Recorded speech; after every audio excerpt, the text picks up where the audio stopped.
Well, it was a day of high drama in the Senzo Meyiwa trial within a trial, and it centered around a document that the North Gauteng High Court demanded, which could detail what police were doing with accused number 2, Bongani Ntanzi, after they had booked him out of the cells for about 18 hours.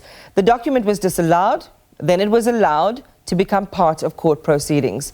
And SABC News senior reporter Griselda Lewis was there and has more.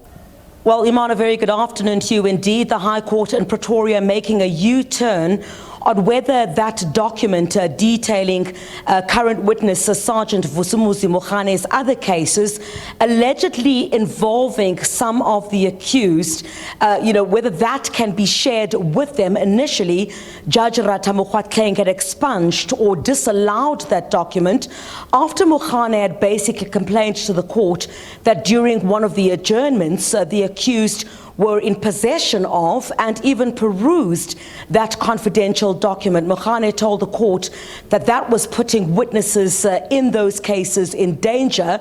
That document, as you indicated, was expected to shed some light on the unaccounted 10 to 12 hours when Bongani had booked Ntanzi out of police cells.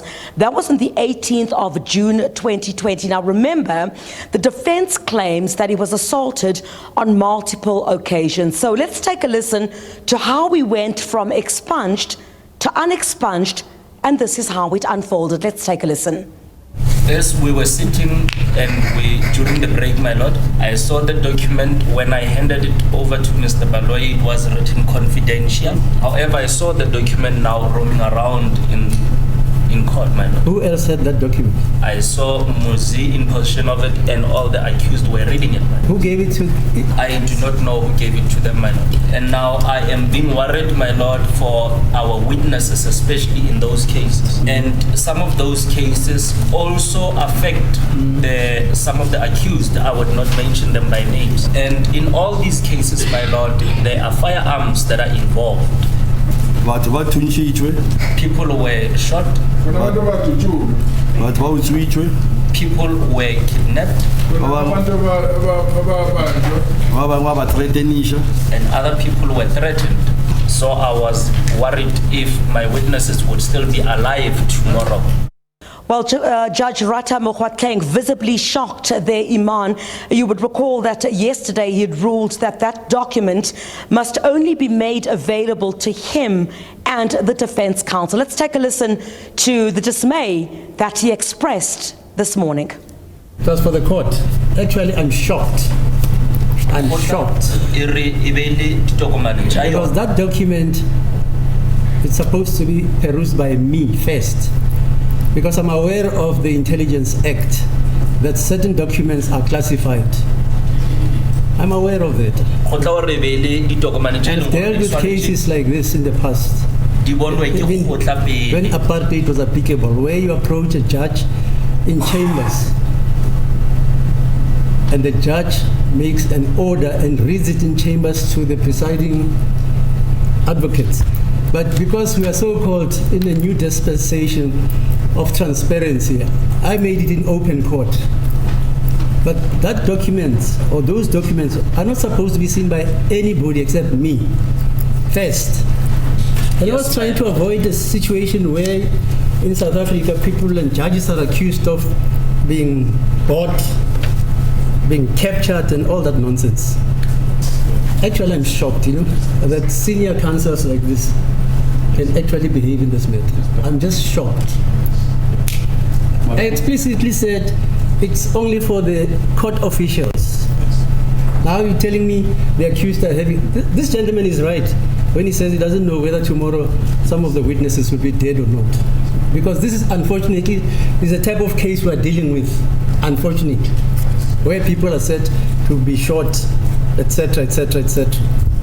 So in response, the state said it had only disclosed the document to the defense as it was only for its perusal and the defense counsel and the court, of course. So Judge Rata Mogoatleng then demanding answers from all of the defense counsel. Let's take a listen to what all of them had to say. My Lord, I'd like to exonerate myself from I would like to exonerate myself. I've never consulted with the clients or with the accused. Where did your clients get the document? Already? No. Which client and which accused? Muzi and all of them, they were. Who is Muzi? Accused number who? Muzi Accused number 1. Accused number 1, my lord. He was reading that document. He took it and he went towards them, and they were all together reading the document. It seems as if all of us they just decided to stand up and give these documents to. No, fine. You can tell me. Did your client see that document?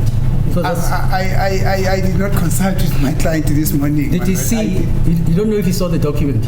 I don't know whether he saw the document. Mr. Mimaro, did your client have access to the document which I said the sergeant should write for my own perusal?